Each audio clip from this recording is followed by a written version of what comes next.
I moved to get away, which is probably the reason anyone makes a significant life change. And my need to get away wasn't particularly special either. Very simply, I was trying to outrun the pain that had engulfed me since my marriage fell apart, and my heart felt like it had been removed from my body and stamped on. So it was nothing more than a few interconnected tissues. My new home was on a remote stretch of coast in the south of England, and it's no exaggeration to say that I felt an almost instant sensation of calm when I stepped out of my rental van on that first day in early October, the air still warm with the last of the summer, golden sun lingering in the fields, the scent of salt in the air, and birds chirping in the branches overhead.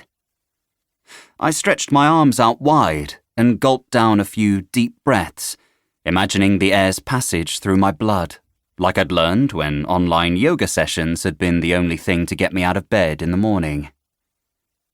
That first week, I hardly ventured further than my garden gate, which meant I didn't speak to anyone, because my cottage sits entirely on its own at the end of a river, which leads down to the sea. It's near the wildlife hut, where my new job was based, so I caught glimpses of people passing along the lane, but nothing more.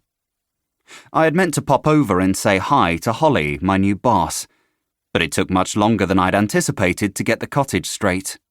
I'm not the sort of person who's happy to drop things where they fall, or leave a ring around the bath, or let the bin overflow, so I was never going to keep my possessions mouldering in boxes. I was always the tidy one in our marriage, emptying the dishwasher, sweeping dust from the shelves, picking dirty clothes off the floor, hanging up wet towels left on the bed. The evening before I was due to start my new job, I walked down to the beach as a reward for all my hard work. I'd caught tantalizing glimpses of the countryside as I went about my domestic jobs, the high, majestic hills, and the glinting curve of river. And I don't mind admitting that it filled me with a real sense of pride, the realization that I'd made a change for my own benefit after years of never putting myself first. The sun was dipping down as I left my cottage, casting the sky in a beautiful hue of pinky purple, a flock of geese silhouetted against it in a raggedy V, the air fresh with the sharp tang of salt. I reached the beach in about 15 minutes and sat on the warm shingles, filling my lungs with the cleansing air. I'd be lying if I said I wasn't feeling scared or sad sitting there. I couldn't not. I'd left behind everyone and everything I knew to start again, which is a terrifying prospect, even when it's what you want. Or maybe, in my case, it would be more accurate to say what I needed.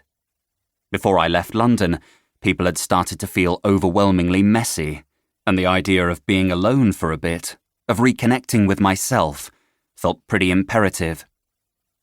But the landscape was ridiculously romantic, and that evening I found it impossible not to associate it with Mel and feel her absence like a missing limb.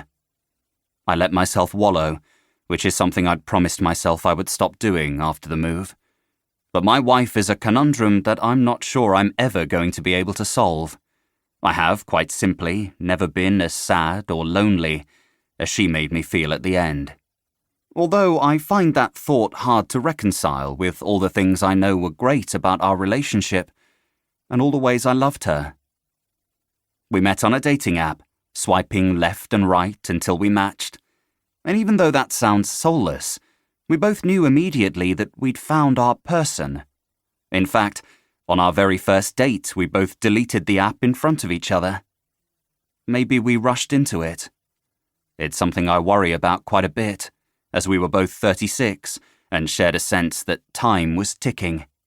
5 months later, we'd moved in together, and 6 months after that, we were married. We didn't start trying for a baby right away because Mel had just started a new business, but we talked about our family from the beginning, so I never imagined it wouldn't happen. To keep listening to this audiobook, I've left you a link in the description so you can do it, at no cost thanks to Audible's 30-day free trial.